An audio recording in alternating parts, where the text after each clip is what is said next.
বৃষ্টি বৃষ্টি বৃষ্টি ভাবিনি শ্যুট করতে এসে আমরা আজকে এত বড় বিপদে পড়বো মানে কি এত বড় বিপদে পড়েছি মানে আমরা যেখানটাতে বসেছি সেই জায়গাটাতে ঝড়ে যেন টিন উড়িয়ে নিয়ে চলে যাচ্ছে। গাইস তোমরা পুরো ভিডিওটাতে দেখতে পাবে, দেখো ওয়েদারটা কতটা কালো হয়ে গিয়েছে। আমরা তো ভিডিও শ্যুটই করতে পারলাম না, প্রথম কথা। দ্বিতীয় কথা, আমাদের শ্যুট করতে এসে বাড়ি চলে যেতে হলো এই কারণে, কারণ বাড়িও যেতে পারলাম না আমরা ঠিকঠাক করে, কারণ এত জোরে বৃষ্টি হচ্ছিল, গাড়ি ঘোড়া সব অফ হয়ে গিয়েছিল বৃষ্টির জন্য। দেখো কি বাজে ওয়েদার, মানে জানি না আমি বাইরে বেরোলে শ্যুট করতে আসলেই কেন এরকম বৃষ্টিটা হয়। আর আজকে কিন্তু আমার শ্যুট ছিল না, সুজিতের শ্যুট ছিল, তো ওর শ্যুট করতেই আজকে আমরা বাইরে এসেছিলাম। আর বাইরে এসে দেখছি কি জোরে বৃষ্টি হচ্ছে। কিন্তু দেখো যাই তাই হোক না, কিন্তু মার্সের লিপ গ্লসটা কিন্তু আমার ঠোঁটে এখনও ভালোভাবে আছে।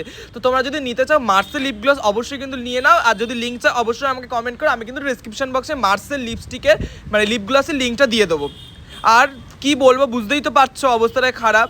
আর তারপরে দেখো সুজিতের শাড়ি মানে ধুতি উড়ে যাচ্ছে, পড়তেই পারছে না।